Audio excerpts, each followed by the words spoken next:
News ప్రతిక్షణం ప్రజాక్షేమం కోసం ముందుగా పేపర్ వార్త కార్యక్రమానికి స్వాగతం. ఈ రోజు మన ముందు ఆంధ్రజ్యోతి, సాక్షి, వెలుగు, ఈనాడు దినపత్రికలు ఉన్నాయి. ఏ దినపత్రికలు ఏ వార్తలు అనేది మనం మొదటిగా చూసుకున్నట్లయితే ఫస్ట్ వచ్చేసి మనం ఆంధ్రజ్యోతి దినపత్రిక చూసుకుందాం. ఆంధ్రజ్యోతి దినపత్రిక చూసినట్లయితే ఫస్ట్ భారత మాతను హత్య చేశారు అంటూ మరి ఇక్కడ మనకి రాహుల్ గాంధీ మణిపూర్ను దేశంలో భాగంగా పరిగణించట్లేదు అంటూ కూడా మనకి ఇక్కడ ఒక వార్త అయితే సంచలనంగా ఇచ్చారు. సో దానికి సంబంధించి మనం డీటెయిల్స్ చూసుకుందాం. అలాగే మరొక వార్త చూస్తే కాంగ్రెస్ లో వైఎస్ఆర్టీపీ విలీనం అవుతుంది అంటూ మనకి ఇక్కడ ఒకటి మరి వైఎస్ షర్మిల కూడా ఇక్కడ మనకి ఒక ప్రకటన చేసినట్లుగా అయితే మనకు ఆంధ్రజ్యోతిలో కనిపిస్తుంది. సో దానికి సంబంధించి అంటే ఎంతవరకు ఇది నిజం ఏంటి అనే దానికి సంబంధించి మనం డీటెయిల్స్ చూసుకుందాం. సో చూసినట్లయితే ఇక అభ్యర్థుల వేటలో సర్వే టీములు కూడా ఉన్నాయి అనేది మనకి ఇక్కడ ఒక వార్త. సో చూస్తే ఇంకా ఇప్పటి వరకు కూడా ఆ హింస ఇప్పటిది కాదు అంటూ కూడా మరొక చోట మరొక వార్త మనకి లోక్సభలో రాహుల్ ఫ్లయింగ్ కిస్ అంటూ కూడా మనకి ఇక్కడ ఒక వార్త అయితే సంచలనంగా చేస్తుంది. సో దానికి సంబంధించి అన్ని కూడా మనం డీటెయిల్స్ చూసుకుందాం. ఇక వాళ్ళవి ఢిల్లీ పార్టీలు, మాది గల్లీ పార్టీ అంటూ కూడా ఇక్కడ మరొక వార్త మనకి కనిపిస్తుంది. ఇంకా ఢిల్లీ మంత్రి కేటీఆర్ చెప్తున్నారు వాళ్ళదంతా కూడా ఢిల్లీ వ్యవహారాలు, కానీ మనదైతే గల్లీ పార్టీ, ఎందుకంటే ప్రతి గల్లీలో ఎక్కడ ఎవరికి ఏం జరుగుతుంది అనేది అన్ని కూడా తెలుసుకుంటూ ఉంటామనే దాని మీద ఆ విధంగా మనకి మంత్రి కేటీఆర్ మాట్లాడుతున్నట్లుగా ఇక్కడ మనకి ఇచ్చారు ఆంధ్రజ్యోతి దినపత్రికలు. సో అవన్నీ కూడా మనం డీటెయిల్స్ చూసుకుందాం. ఇక కృష్ణా బేసిన్లో వరద వస్తే శ్రీశైలానికి అంటూ కూడా మనకు ఒక వార్త ఇచ్చారు. ఇక ధాన్యం అమ్మేద్దాం అనేది కూడా ఒక హెడ్లైన్ గానే ఇచ్చారు. సో డీటెయిల్స్ చూద్దాం. ఇక గృహలక్ష్మి దరఖాస్తు గడువు పెంచండి అంటూ కూడా ప్రతి ఒక్కరు కూడా ఆవేదన వ్యక్తం చేస్తున్నటువంటి పరిస్థితి. జస్ట్ 3 రోజుల్లో గృహలక్ష్మి పథకం అమలు చేశారు అని చెప్పేసి ఒక రోజంతా జనాలకి తెలియదు. అసలు అది ఎక్కడెక్కడ ఏ డాక్యుమెంట్స్ ఎక్కడ అప్లై చేసుకోవాలి ఏంటి అనేది కూడా తెలియకుండా గృహలక్ష్మి 3 రోజులు పెట్టారు. మరి దానికి ఎవరు అర్హులైన వాళ్ళు కూడా సరిగా అప్లై చేసుకోవడానికి కూడా లేదు. కొన్ని చోట్లేమో ఒక్కొక్క ప్లేస్లో పెడుతున్నారు, ఒక్కో జిల్లాలో ఒక్కో ప్లేస్లో పెడుతున్నారు, కొన్ని జిల్లాల్లో కొన్ని డాక్యుమెంట్స్ అడుగుతున్నారు, కొన్ని జిల్లాలో వేరే డాక్యుమెంట్స్ అడుగుతున్నారు. ఎక్కడ ఏం జరుగుతుందో అర్థం కాలేదు. ఒక రోజంతా కన్ఫ్యూషన్, 2వ రోజు జనాల్లోకి వెళ్ళిందో లేదో కూడా సరిగా తెలియదు. ఇక 3వ రోజుకి మొత్తం క్లోజ్ అయిపోతుంది. కాబట్టి ఇలా కాకుండా అర్హులైన వారికి అందే విధంగా గృహలక్ష్మి దరఖాస్తు చేసుకునే విధంగా దాని గడువు పెంచండి అంటూ కూడా మరి ప్రతి ఒక్కరు కూడా అర్హులైనటువంటి వారు ఆవేదన వ్యక్తం చేస్తున్నారు. ఇక ఆశావాహుల నుంచి ప్రభుత్వానికి ఒక విన్నపం లాగా ఇదైతే చేసినట్లుగా మనకి ఆంధ్రజ్యోతి దినపత్రికలో ప్రధాన వార్తగా ఫస్ట్ హెడ్లైన్ గా ఇచ్చారు. సో మనం గమనించవచ్చు. అలాగే ఇంకా చూస్తే దరఖాస్తు చేసుకోవడానికి నేడే చివరి రోజు అంటున్నారు. కాబట్టి ఖచ్చితంగా ఇది గడువు పెంచాల్సిందే అంటూ కూడా అక్కడ మరి కొంతమంది ఆవేదన వ్యక్తం చేస్తూ ప్రభుత్వాన్ని విన్నవించుకుంటున్నటువంటి పరిస్థితి కనిపిస్తుంది. 2 రోజుల్లోనే 1,50,000కు పైగా దరఖాస్తులు చేశారు అంటూ కూడా తెలిసింది. కానీ ఇంకా చాలా మంది ఉన్నారు. అవి అందరికీ కూడా ఇంకా ఇది తెలియడానికి టైం పడుతుంది. కాబట్టి ఖచ్చితంగా గడువు అయితే పెంచండి అంటూ ఇది నిరంతర ప్రక్రియ అంటున్న మంత్రులు. గడువు పొడిగింపుపై వెలువడిన ఉత్తర్వులు, ఇంకా గడువు పెంచుతారా లేదా అనేది మాత్రం ఇంకా ఉత్తర్వులు అయితే వెలువడలేదు అనేది క్లియర్గా ఇచ్చారు. దీనికి సంబంధించిన మరిన్ని డీటెయిల్స్ కూడా మనం 12th పేజీలో చూడొచ్చు అనేది మనకి క్లియర్గా ఇచ్చారు. సో అలాగే ఇంకా భారత మాతను హత్య చేశారు అంటూ మణిపూర్ దేశంలో భాగంగా పరిగణించట్లేదు అంటూ మనకి ఇక్కడ ఒక వార్త ఇచ్చారు. సో అందుకే ప్రధాని మోదీ అక్కడ పర్యటించట్లేదు అంటూ కూడా రాహుల్ గాంధీ వ్యాఖ్యానించినటువంటి పరిస్థితి. ఇక మీరు దేశభక్తులు కానే కాదు అంటూ దేశ ద్రోహులు అంటూ కూడా రాహుల్ గాంధీ ఫైర్ అయినట్లుగా తెలుస్తుంది. దేశమాత సంరక్షకులు కాదు మీరు హంతకులు అంటూ కూడా మరి రాహుల్ మొదటిసారిగా ప్రసంగించడం జరుగుతుంది. ఇంకా ఆయనని మరి సుప్రీంకోర్టు స్టే విధించిన తర్వాత మొదటిసారిగా PM హోదాలో రాహుల్ గాంధీ లోక్సభలో అటెండ్ అయ్యారు అనేది కూడా ఇంకా కాంగ్రెస్ పార్టీ నేతలందరూ కూడా ఎంతో హర్షం వ్యక్తం చేస్తూ ఇంకా వారి అధిష్టానం నేతను చూసుకొని ఎంతో మరి సంబరాలు చేసుకున్నటువంటి పరిస్థితి కూడా మనం ఆల్రెడీ తెలిసిన విషయమే మనకి. అలాగే ఇక దేశమాత సంరక్షణ కాదు మీరు హంతకులుగా ఉన్నారు అంటూ కూడా ఇంకా అందుకే భారత మాతను హత్య చేసిన దాంతో సమానం ఇది అంటూ కూడా ఆ యొక్క మణిపూర్ ఘటనను ఉద్దేశించి రాహుల్ ఎంతో ఫైర్ అయినట్లుగా తెలుస్తుంది. అలాగే ఇంకా మనం చూసినట్లయితే సైన్యానికి ఛాన్స్ ఇస్తే ఒక్క రోజులో అంతా సరిపోతుంది, కానీ కేంద్ర ప్రభుత్వం ఆ అవకాశం కూడా ఇవ్వట్లేదు అంటూ కూడా ఇక్కడ రాహుల్ వ్యాఖ్యానిస్తూ ఉన్నారు. ఇక మోదీ సర్కార్పై రాహుల్ గాంధీ తీవ్ర మండిపాటుతో మాట్లాడారు అంటూ కూడా మనకి ఇక్కడ ఇవ్వడం జరుగుతుంది. భారత మాత హత్య అంటారా అంటే ఇక్కడ మరొక వార్త క్వశ్చన్ మార్క్ పెట్టి చెప్తూ ఉన్నారు. సో అది చూసినట్లయితే పార్లమెంట్లో ఇలాంటి వ్యాఖ్యలు తొలిసారి. రాహుల్ గాంధీ వ్యాఖ్యలకు కాంగ్రెస్ ఎంపీలు చప్పట్లు కొట్టడం అంటూ కూడా చప్పట్లు కొట్టడం బల్లలు చెరవడం కాంగ్రెస్ ఎంపీలు అంటూ కూడా ఇక్కడ మనకి ఒక క్వశ్చన్ మార్క్. అలాగే కశ్మీరీ మహిళపై అత్యాచారం జరిగితే కాంగ్రెస్ నేతలు ఎందుకు మాట్లాడలేదు అంటూ కూడా ఇక్కడ ఇచ్చారు. ఇక మణిపూర్ భారత్ లో అంతర్భాగం మణిపూర్ భారత్ లో అంతర్భాగమే అంటూ స్మృతి ఇరానీ కూడా మాట్లాడినటువంటి పరిస్థితి కనిపిస్తుంది. సో ఇక్కడ మొత్తంగా అయితే రాహుల్ గాంధీ తీవ్ర ఆగ్రహ విషయాలతోటి ప్రధాని మోదీని వ్యాఖ్యానించి మాట్లాడినటువంటి పరిస్థితి కనిపిస్తుంది. ఇంకా భారత మాతను మీరు హత్య చేశారు, మీరు భారతదేశాన్ని కాపాడే దేశ భక్తులు మాత్రం కాదు, మీరు దేశాన్ని సంరక్షించే సంరక్షకులు కాదు, హంతకులు మీరు. అందుకే మణిపూర్ ఘటనను అసలు లేవనెత్తట్లేదు, మణిపూర్ ఘటనకు సంబంధించి మీరు అక్కడ మాట్లాడట్లేదు, మణిపూర్కి సంబంధించి అసలు ఆ సైడ్ కూడా పర్యటించట్లేదు అంటూ కూడా మోదీని ఉద్దేశించి రాహుల్ గాంధీ వ్యాఖ్యానించారు. ఈ వ్యాఖ్యలకు మాత్రం ఇంకా కాంగ్రెస్ నేతలంతా కూడా చప్పట్లతోటి హోరెత్తించినట్లుగా తెలుస్తోంది అనేది మనకు ఒక వార్త అయితే క్లియర్గానే మెన్షన్ చేశారు. సో అలాగే ఇక ఆ హింస ఇప్పటిది కాదు అంటూ అమిత్ షా చెప్తున్నారు. మణిపూర్పై రాజకీయం చేయొద్దు అంటూ అమిత్ షా కూడా మాట్లాడుతున్నటువంటి పరిస్థితి కనిపిస్తుంది. దేశంలో అల్లర్లకు ఇదే ప్రథమం కాదు, రాహుల్ మణిపూర్లో చేసింది డ్రామా అంటూ కూడా, మణిపూర్లో చేసినంత డ్రామా ఇదేమి మణిపూర్లో జరిగిన సంఘటన ఏం కాదు అన్నట్లుగా అమిత్ షా కూడా చెప్తూ ఉన్నారు. ఇంకా అలాగే ఈశాన్యానికి మోదీ 50 సార్లు వెళ్లారు, మోదీపై విశ్వాసం లేనిది ప్రతిపక్షాలకే లోక్సభలో హోంమంత్రి అమిత్ షా ధ్వజమెత్తినట్లుగా తెలుస్తుంది. మణిపూర్లో శాంతిని కాంక్షిస్తూ తీర్మానం చేశారు అనేది కూడా చెప్తున్నారు. కానీ ఇంతవరకు అయితే ప్రతి ఒక్కరి నోట మాత్రం అక్కడ ప్రధానమంత్రి వెళ్ళలేదు, మణిపూర్ ఘటనకు స్పందించలేదు అనేది ప్రజల్లో ఉన్నటువంటి విషయం. కానీ ఇక్కడ అమిత్ షా మాత్రం మణిపూర్ను శాంతింపచేస్తూ ఆకాంక్షిస్తూ తీర్మానం చేశాము అంటూ కూడా చెప్తున్నారు. ఇక లోక్సభలో రాహుల్ ఫ్లయింగ్ కిస్ ఇచ్చినట్లుగా తెలిసింది. అనుచితం అంటూ బీజేపీ మహిళా ఎంపీల ఆగ్రహం. ఇక స్పీకర్ ఓం బిర్లాకు 20 మంది సంతకాలతో ఫిర్యాదు. పార్లమెంట్లో ఇలాంటి అనుచిత ప్రవర్తన చూడలేదు, మహిళలపై చులకన భావంతో ఆ చేష్టలు చేస్తూ స్మృతి ఇరానీ కూడా మాట్లాడుతుంది. ఇక రాహుల్ మహిళల్ని ఎప్పుడు అగౌరవపరచరు అనేది కాంగ్రెస్ నేతలు, మహిళల్ని ఎప్పుడు కూడా రాహుల్ అగౌరవపరచరు అనేది కాంగ్రెస్ నేతల యొక్క ఉద్దేశం అంటూ మనకైతే ఇక్కడ ఇవ్వడం జరుగుతుంది. సో దానికి సంబంధించిన ఇంకా మరిన్ని డీటెయిల్స్ కూడా మనకి సెకండ్ పేజీలో ఇచ్చారు, మనం గమనించవచ్చు. అలాగే ఇంకా కాంగ్రెస్ లో వైఎస్ఆర్టీపీ విలీనం అంటూ ఇక్కడ మనకు ఒక వార్త అయితే ఈరోజు మరి సెన్సేషనల్ గా కనిపిస్తుంది. సో దానికి సంబంధించి వైఎస్ఆర్ షేర్ మీద ఏం చెప్తున్నారనేది చూద్దాం. వారం 10 రోజుల్లో అంతా ఒక కొలిక్ వచ్చేసే అవకాశం ఉంటుంది అంటూ కూడా చెప్తున్నారు. షర్మిల పోటీ ఎక్కడి నుంచి అన్నది ఒక సమస్యగా మారింది ఇప్పుడు, కానీ ఖచ్చితంగా కాంగ్రెస్ లో విలీనం అయ్యే అవకాశం అయితే ఉంటుంది అనేది కూడా మనకి ఇక్కడ క్లియర్ గా మెన్షన్ చేశారు. పాలేరు నుంచా లేకపోతే సికింద్రాబాద్ నుంచా అనే విషయం ఇంకా తేలాకే కాంగ్రెస్ లో చేరిక జరుగుతుంది అనేది కూడా మొత్తంగా అయితే ఖచ్చితంగా కాంగ్రెస్ లో చేరే ఉద్దేశం అయితే ఉంది. ఎక్కడి నుంచి తన ప్రస్తావన మొదలు పెడతారు అనేది అది ఓకే అయిన తర్వాత ఖచ్చితంగా ఇంకా అది ఇప్పుడు ప్రెసెంట్ ఒక సమస్యగా ఉందంటే పాలేరు నుంచి స్టార్ట్ చేస్తారా లేకపోతే సికింద్రాబాద్ నుంచి స్టార్ట్ చేస్తారా అనేది ఇంకా ఒక వారం లేదా 10 రోజుల్లో ఇది ఒక కొలిక్ వచ్చేస్తుంది. ఎక్కడి నుంచి పోటీ చేస్తారు ఏంటి అనేది స్టార్ట్ చేసే విధానం గురించి ఇదైతే ఇప్పుడు ఒక కొలిక్ వచ్చిన తర్వాత ఇంకా కాంగ్రెస్లో చేరట్లేదా అనేది కూడా చెప్తారు కన్ఫామ్గా అనేది కూడా మనకైతే ఇవ్వడం జరుగుతుంది. సో మిగతావన్నీ కూడా 13th పేజీలో మనకి డీటెయిల్గా ఇచ్చారు. మొత్తంగా అయితే కాంగ్రెస్లో విలీనమయ్యే ఉద్దేశం అయితే ఖచ్చితంగా ఉంది వైఎస్ఆర్టీపీ పార్టీకి అనేది అయితే మనకి ఇవ్వడం జరుగుతుంది. అలాగే ఇక అభ్యర్థుల వేటలో సర్వే టీములు అంటూ మనకి ఇవ్వడం జరుగుతుంది. 3 సంస్థలతో సర్వే చేయిస్తున్నటువంటి కాంగ్రెస్ అంటూ మనకి ఇవ్వడం జరిగింది. అలాగే రాహుల్ ప్రియాంక ఆధ్వర్యంలో 2 సంస్థలు ఉన్నాయి అంటూ కూడా మనకి ఇక్కడ చెప్తూ ఉన్నారు.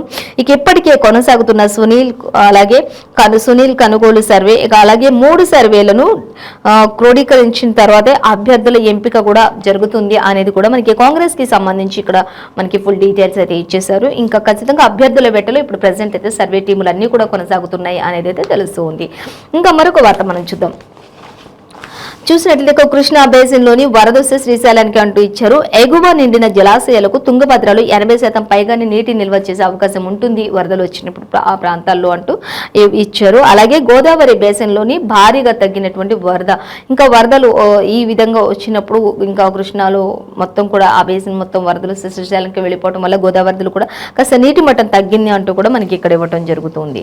అలాగే ఇంకా మరొక వార్త చూసి ఇక్కడ మంత్రి కేటీఆర్ విషయానికి వచ్చినట్లయితే వాళ్ళదే ఢిల్లీ పార్టీ, మాది గల్లీ పార్టీ అంటూ కూడా చెప్తున్నారు మంత్రి కేటీఆర్. ఏం చెప్తున్నారు అంటే వాళ్ళు వాళ్ళ బాసులు ఢిల్లీలో, మా బాస్ గల్లీలో ఉంటాడు. ఢిల్లీ బానిసల పార్టీలకు తెలంగాణ ఆత్మగౌరవానికి మధ్య పోరాటం జరుగుతుంది ఇప్పుడు ప్రజెంట్ సిచ్యువేషన్ తెలంగాణ రాష్ట్రంలో అంటూ మనకి ఇక్కడ ఇవ్వడం జరుగుతుంది. అలాగే ఆ పార్టీలకు అభివృద్ధి కనిపించడం లేదా అంటూ కూడా మంత్రి కేటీఆర్ క్వశ్చన్ చేస్తూ ఉన్నారు. అలాగే కాంగ్రెస్ వస్తే మళ్ళీ కుంభకోణాలే మొదలవుతాయి అంటూ కూడా ఎద్దవు చేస్తూ మాట్లాడుతున్నటువంటి పరిస్థితి ఇక్కడ కనిపిస్తుంది. అలాగే ఇంకా బీజేపీ వస్తే వాళ్ళదంతా కూడా ఢిల్లీ పార్టీ వ్యవహారం, అక్కడంతా వాళ్ళు అదే చూసుకుంటారు తప్ప గల్లీలో ఏం జరుగుతుంది అనేది చూడరు అంటే చెప్తున్నారు. అలాగే ఇంకా ఒక్క ఛాన్స్ అంటూ రావడం సిగ్గుచేటు అంటూ కూడా చెప్తున్నారు. రేవంత్ రెడ్డి తెలంగాణకు పట్టిన వ్యాధి అంటూ కూడా చెప్తున్నారు. ఇక గతం పేరిట మోడీ సర్కార్ రాజకీయం చేస్తున్నారు అంటూ ఇచ్చారు. ఇక బీజేపీ వాళ్ళది అడ్డొస్తే గుండె గీసి ఊరేగించండి, బీజేపీ వాళ్ళు ఎవరైనా మీకు అడ్డొస్తే మాత్రం గుండె గీసి ఊరేగించండి తప్పితే బీజేపీకి మాత్రం ఓట్లు వేయకండి, అటు సైడ్ మాత్రం వెళ్ళకండి అంటూ ప్రజలను మాట్లాడుతున్నటువంటి పరిస్థితి మంత్రి కేటీఆర్. అలాగే మతం పేరిట మోదీ సర్కార్ రాజకీయం చేస్తారు, బీజేపీ వాళ్ళు అడ్డొస్తే గుండె గీసి ఊరేగించండి, అరవింద్ను చిత్తుగా ఓడిస్తారు అంటూ జనాలు అంటూ కేటీఆర్ వ్యాఖ్యానిస్తున్న అరవింద్ మాత్రం ఈసారి చిత్తుగా ఓడించేస్తారు అంటూ కూడా ఆయన చెప్పడం జరుగుతుంది. ఇక మరిన్ని డీటెయిల్స్ దీనికి సంబంధించి 12th పేజీలో చూడొచ్చు. పిసిసి చీఫ్ ఓ బఫూన్ అంటూ కూడా ఆయన వ్యాఖ్యానిస్తున్నారు మంత్రి కేటీఆర్. అలాగే కాంగ్రెసే నీకు పెన్నం పెడుతుంది అంటూ గద్దర్ గురించి నీకేం తెలుసు అంటూ కూడా మాట్లాడుతున్నారు. ఇక రేవంత్ రెడ్డిపై మంత్రులు మాటల దాడులు చేస్తున్నటువంటి పరిస్థితి కనిపిస్తుంది అనేది కూడా మనకి క్లియర్గానే మెన్షన్ చేస్తారు. సో దీనికి సంబంధించిన ఇంకా మరిన్ని డీటెయిల్స్ కూడా మనకి 12th పేజీలో ఇచ్చారు, గమనించవచ్చు ఆంధ్రజ్యోతి దినపత్రికలో. సో ఇంకా తర్వాత మరొక వార్త చూస్తే ధాన్యం అమ్మేద్దాం, అసెంబ్లీలో సీఎం ప్రకటనలతో ప్రక్రియ వేగవంతంగా జరుగుతున్నటువంటి పరిస్థితి అయితే మనకి ఇక్కడ కనిపిస్తుంది. అలాగే గ్లోబల్ టెండర్లు పిలవాలని చెప్పేసి కేసీఆర్ ప్రభుత్వం నిర్ణయం తీసుకుంది. గ్లోబల్ టెండర్లను పిలవాలని చెప్పేసి కేసీఆర్ ప్రభుత్వం ఒక నిర్ణయం తీసుకుంది అసెంబ్లీలో అనేది మనకి ఇక్కడ ఇచ్చారు. కసరత్తు చేస్తున్నటువంటి మంత్రులు హరీష్ రావు, గంగుల అంటూ కూడా మనకి క్లియర్గానే ఇచ్చారు. ఈ విషయాలన్నిటిపైన కూడా ఒక కొలికి రావడానికి మంత్రులు కూడా వారి వంతు ప్రయత్నాలు వారు చేస్తూ ఉన్నారు అన్నట్లుగా ఇచ్చారు. ఇక కేంద్రం అనుమతి కోసం ఒక లేఖ, ఇక ఇవ్వకున్నా కూడా ఒకవేళ కేంద్రం అనుమతి ఇవ్వకున్నా కూడా అమ్మేయాలనే ఉద్దేశం అయితే ఉంది, ఖచ్చితంగా ఆ నిర్ణయం మీదే ఉంటామంటూ కూడా అసెంబ్లీలో కేసీఆర్ ప్రకటన చేయడం జరుగుతుంది. అలాగే ఇంకా చూస్తే ఏకకాలంలోనే మొత్తం వడ్లు అమ్మేస్తే నష్టం వచ్చే అవకాశం ఉంటుంది కాబట్టి దశల వారీగా దీనిని అమ్మటం జరుగుతుంది అంటూ ఇచ్చారు. దశల వారీగా టెండర్లతో ధాన్యానికి డిమాండ్ ఎక్కువగా ఉంటుంది కూడా అంటూ కూడా ఇచ్చారు. అలాగే 1 కోటి టన్నుల నిల్వలు ఉన్నాయి ప్రస్తుతానికి అంటూ కూడా ఇచ్చారు. ప్రస్తుత మార్కెట్ ధర క్వింటాలకు 2400 నుంచి 2500 వరకు ఉన్నట్లుగా మనకి ఇక్కడ తెలుస్తుంది. సో ధాన్యానికి సంబంధించి సో మరిన్ని డీటెయిల్స్ ఇక మనం 14th పేజీలో చూసి మొత్తంగా అయితే ధాన్యం అమ్మేసే ప్రక్రియ అయితే కొనసాగుతుంది. ఇది వేగవంతంగా కూడా జరుగుతుంది. అసెంబ్లీలో ఆల్రెడీ ప్రకటన చేశారు. కేంద్రానికి కూడా ఒక లేఖ రాశారు ఈ విషయంలో. ఒకవేళ కేంద్రం అనుమతించకపోయినా మాత్రం అమ్మేది సిద్ధంగా ఉంది. ఇది 1 క్వింటాకు వచ్చేసి ప్రస్తుతం మార్కెట్ ధర వచ్చేసి 1 క్వింటాకి 2400 నుంచి 2500 వరకు కూడా దీని యొక్క ధర ఉంది అంటూ ఇచ్చారు. ఏకకాలంలో అంటే ఒకేసారి అమ్మేస్తే తక్కువ రాబడి వచ్చే అవకాశం ఉంటుంది కాబట్టి దీనిని దశల వారీగా టెండర్లకు అమ్మితే ఇంకా రేట్లు కూడా పెరిగే అవకాశం ఉంటుంది అన్నట్లుగా మాత్రం మనకి క్లియర్గా మెన్షన్ చేశారు. అలాగే ఇక చంద్రబాబుపై హత్యాయత్నం కేసు అంటూ మనకి ఒక వార్త ఇచ్చారు, చూద్దాం. అది మొదటి ముద్దాయిగా టీడీపీ అధినేత 20 మందికి పైగా 11 సెక్షన్ల కింద కేసులు నమోదు చేశారు. చంపడానికి యత్నించారు, నాపైనే కేసా అంటూ కూడా చంద్రబాబు చెప్తూ ఉన్నారు. ఇక ప్రధాని రాష్ట్రపతికి ఫిర్యాదు చేస్తా అంటూ చంద్రబాబు మాట్లాడడం జరుగుతుంది. సో మొత్తంగా అయితే చంద్రబాబుపై హత్యాయత్నం కేసు చేస్తున్నారు అంటూ ఇంకా రాష్ట్రపతికి అలాగే ప్రధానికి కూడా నేను ఫిర్యాదు చేస్తాను అంటూ కూడా చంద్రబాబు మాట్లాడడం జరుగుతుంది. సో దానికి సంబంధించి ఇంకా మరిన్ని డీటెయిల్స్ కూడా లోపల 13th పేజీలో చూడొచ్చు. అలాగే మరొక వార్తాపత్రిక మనం చూసినట్లయితే వెలుగు దినపత్రిక చూద్దాం. వెలుగు దినపత్రిక చూసినట్లయితే మనకి వెలుగు దినపత్రికలో లోక్సభలో ఫ్లయింగ్ కిస్ దుమారం అంటూ ఇచ్చారు. దీనికి సంబంధించి మరిన్ని డీటెయిల్స్ కూడా మనకి 2nd పేజీలో అయితే చూడొచ్చు. అలాగే ఇంకా మణిపూర్లో భారత మాతను హత్య చేశారు అంటూ ఇంకా రాహుల్ గాంధీ కూడా వ్యాఖ్యానించారు. అలాగే ప్రతిపక్షాలవి నీచ రాజకీయాలు అంటూ అమిత్ షా కూడా మాట్లాడుతున్నటువంటి పరిస్థితి. ఇంకా ఇక్కడ హోరాహోరీగానే జరిగాయి రాజకీయాలు అనేది కూడా తెలుస్తుంది. జవహర్ నగర్ ఘటనపై గవర్నర్ సీరియస్ అవుతున్నారు అనేది ఇక్కడ మనకి ఒక సంచలన వార్త కనిపిస్తుంది. సో చూద్దాం దానికి సంబంధించి. హైదరాబాద్ జవహర్ నగర్లోని యువతిపై జరిగినటువంటి ఘటన చాలా బాధాకరమని గవర్నర్ తమిళిసై అన్నారు. ఇక ఈ దారుణానికి పాల్పడిన వ్యక్తిపై కఠిన చర్యలు తీసుకోవాలని కూడా సీరియస్ అయ్యారు గవర్నర్ తమిళిసై సౌందరరాజన్. అలాగే అలాగే ఇంకా చూసే డీజీపీని కూడా ఆదేశించారు, ఖచ్చితంగా వాళ్ళపై కఠిన చర్యలు తీసుకోవాలి అంటూ. అదేవిధంగా ఈ ఘటనపై సమగ్ర విచారణ కూడా జరిపేసి నివేదిక కూడా ఇవ్వాలని చెప్పేసి గవర్నర్ ఆదేశించినట్లుగా తెలుస్తుంది. మనకు ఒక వార్త అయితే సంచలనం కనిపిస్తుంది. అంటే జవహర్ నగర్ పై జరిగినటువంటి ఘటనకు సంబంధించి సో డీటెయిల్స్ అన్ని ఇంకా మనకి పూర్తి డీటెయిల్స్ 3rd పేజీలో ఇచ్చారు, చూడొచ్చు. అలాగే చూస్తే ఇంకా మణిపూర్లో భారతమాతను హత్య చేశారు అంటూ రాహుల్ గాంధీ వ్యాఖ్యానించారు. హింసకు వ్యతిరేకంగా నిరసన చేసే ద్రోహులా అంటూ రాహుల్ క్వశ్చన్ చేస్తున్నారు. హింస పెడుతున్నప్పుడు వాళ్ళకి వ్యతిరేకంగా పోరాటం చేస్తే వాళ్ళని ద్రోహులు అంటారా అంటూ కూడా మరి కేంద్ర ప్రభుత్వాన్ని నిలదీస్తున్నటువంటి పరిస్థితి రాహుల్ గాంధీ. అలాగే ఇంకా ప్రధాని మోదీ మణిపూర్ ఎందుకు వెళ్ళట్లేదు అంటూ కూడా రాహుల్ గాంధీ క్వశ్చన్ చేస్తున్నారు. మరి మీరు నీచ రాజకీయాలు కాదా ఇవి అంటూ కూడా ఆయన ధ్వజం ఎత్తుతున్నారు. ఒక ఆడపిల్లలకి ఒక మహిళకి జరిగితే అది భారత మాతకు జరిగినట్టు కాదా, భారతదేశంలో ఇలాంటి నీచమా జరిగేది అంటూ కూడా అసలు ఆ సైడ్ ఎంత జరుగుతున్నప్పటికీ కూడా అక్కడికి మోదీ ఎందుకు వెళ్ళట్లేదు అంటూ రాహుల్ ఎంతో ఫైర్ అయ్యారు అక్కడ మణిపూర్లో జరిగిన ఘటనకు సంబంధించి అనేది మనకి ఇక్కడ క్లియర్గా ఇచ్చారు. అలాగే ఇంకా రావణుడి రాగా మోదీ ఆ ఇద్దరు చెప్పిందే వింటారు తప్పితే ఆయన సొంతగా ఏది ఆలోచించారు అంటూ ఆ ఇద్దరు ఎవరు అనేది మనకి ఒక క్వశ్చన్ మార్క్. అలాగే ఆ రాష్ట్రాన్ని రెండుగా డివైడ్ చేశారు. అలాగే ఆర్మీని దించితే ఒక్క రోజులో మొత్తం కూడా శాంతి నెలకొంటుంది, కానీ ఆ ప్రయత్నం కూడా మోదీ చేయట్లేదు, ఆ విధంగా అసలు ఆలోచించట్లేదు. ఎందుకు జరుగుతుంది ఇదంతా అంటూ కూడా ఇచ్చారు. ఆర్మీని ఎందుకు దించట్లేదు, ఎందుకు శాంతింప చేయట్లేదు అక్కడ మణిపూర్కు సంబంధించి ఆ విషయం ఎందుకు మీరు మౌనం వహిస్తున్నారు అంటూ కూడా ప్రతి ఒక్కరు కూడా చాలా మంది కూడా ఇంతకుముందు కూడా అడుగుతూ ఉన్నారు మంత్రులందరూ కూడా. కానీ ఇప్పుడు రాహుల్ కూడా క్వశ్చన్ చేస్తూ ఉన్నటువంటి పరిస్థితి. ఇంకా అలాగే భారత్ జోడో యాత్రతో నాలో అహంకారం పోయింది అంటూ కూడా ఆయన చెప్తున్నారు. అవిశ్వాస తీర్మానంపై చర్చలో కాంగ్రెస్ నేత అనేక విమర్శలు చేశారు అంటూ కూడా చెప్తూ ఉన్నారు. సో దీనికి సంబంధించి ఆయన ఎంతగానో మరి అక్కడ ఆడబిడ్డలను ఉద్దేశించి మాట్లాడుతున్నారు అనేది మనకి క్లియర్గా మెన్షన్ చేశారు. సో దీనికి సంబంధించి ఇంకా మరిన్ని డీటెయిల్స్ కూడా మనకి 2nd పేజీలో చూడొచ్చు. అలాగే ఇక మరొక వార్త చూసినట్లయితే ప్రతిపక్షాలవి నీచ రాజకీయాలు ఉంటూ ఇక్కడ అమిత్ షా కూడా మాట్లాడుతూ ఉన్నారు. మణిపూర్లో శాంతికి సహకరించకుండా అగ్గికి ఆజ్యం పోస్తారా అంటూ కూడా ఈయన ఇంకా అమిత్ షా కూడా మాట్లాడుతున్నారు. ఒక పక్క న్యాయం జరగట్లేదు, మీరు ఎందుకు మాట్లాడట్లేదు అని ప్రతిపక్షాలు మాట్లాడుతుంటే ఇప్పుడు అధికార పార్టీ కూడా కేంద్ర ప్రభుత్వం కూడా ఇంకా అగ్గికి ఆజ్యం పోస్తారా అంటూ అమిత్ షా క్వశ్చన్ చేస్తున్నారు. అలాగే ఇంకా మీరు చేసేవి కూడా నీచ రాజకీయాలు అంటే ఒకరిపై ఒకరు మాత్రం విమర్శలు గుప్పించుకుంటున్నటువంటి పరిస్థితి అయితే మనకి ఇక్కడ క్లియర్గా ఇచ్చారు. అలాగే అక్కడి ఘటనలు సిగ్గుచేటే, దానిపై పాలిటిక్స్ మరీ సిగ్గుచేటు అంటూ కూడా అక్కడ జరిగిన ఘటన సిగ్గుచేటే కాదు అనట్లేదు, కానీ ఆ విషయాన్ని అడ్డు పెట్టుకుని పాలిటిక్స్ చేయడం ఇంకా సిగ్గుచేటు కదా అంటూ అమిత్ షా మాట్లాడుతున్నారు. కానీ మాట్లాడకుండా ఎవరికి వాళ్ళు సైలెంట్గా ఉంటే ఇది ఒక కొలిక్కి రాదు కదా అంటూ కూడా ప్రతిపక్షాలన్నీ కూడా మాట్లాడుతున్నటువంటి పరిస్థితి మనం గమనించవచ్చు. అలాగే ఇక మే 4న దారుణం జరిగితే పార్లమెంటు సమావేశాలకు ముందు రోజే వీడియో బయటకు రావడం ఏంది అంటూ కూడా క్వశ్చన్ చేస్తున్నారు. అలాగే ఇంకా చూస్తే సమగ్ర చర్చకు సిద్ధమని చెప్తున్నప్పటికీ కూడా పక్కదోవ పట్టిస్తున్నారు ఇతరత్ర మంత్రులు అంటారు, అలాగే ప్రతిపక్షాలు అంటూ కూడా అమిత్ షా కూడా చెప్తూ ఉన్నారు. అలాగే ఇంకా చూస్తే కాంగ్రెస్ పాలనలో ఎన్నో అల్లర్లు జరిగినప్పటికీ కూడా సభలో చర్చించారా, మరి కాంగ్రెస్ పాలనలో ఎన్నో జరిగినాయి కానీ చర్చించారా? 2014 వరకు కూడా మణిపూర్ బోర్డర్ కిందే ఉంది, కానీ మీరు ఎందుకు ఇలా చేస్తున్నారు అంటూ కూడా ప్రతిపక్షాలని అవిశ్వాసం మోదీపై జనంలో పూర్తి విశ్వాసం ఉంది, ప్రతిపక్షాలపైనే అందరికీ అవిశ్వాసం ఉంది కానీ మోదీపై అందరికీ కూడా పూర్తి విశ్వాసం ఉంది అంటూ కూడా అమిత్ షా వ్యాఖ్యానించడం ఒక గమనార్హం అంటూ మనకి ఇక్కడ ఇవ్వడం జరుగుతుంది. ఇంకా అనేక విషయాలు కూడా అమిత్ షా ఇక్కడ షేర్ చేసుకున్నారు. మణిపూర్ ఘటనపై ప్రతిపక్షాలు అన్నీ కూడా నీచ రాజకీయాలు అన్నట్లుగా మాట్లాడుతున్నారు. సో మరిన్ని డీటెయిల్స్ కూడా మనకి 2nd పేజీలో ఇచ్చారు. మొత్తంగా అయితే ఒకరిపై ఒకరు ఇరువురు కూడా మాత్రం ఇది ఒక కొలిక్కి రావాలి అంటూ ప్రతిపక్షాలు, కానీ ప్రతిపక్షాలు చేసేవన్నీ నీచ రాజకీయాలు అంటూ అధికార పార్టీ మాట్లాడుతుంది. సో చూద్దాం దానికి సంబంధించి ఇంకా మరిన్ని డీటెయిల్స్ 2nd పేజీలో.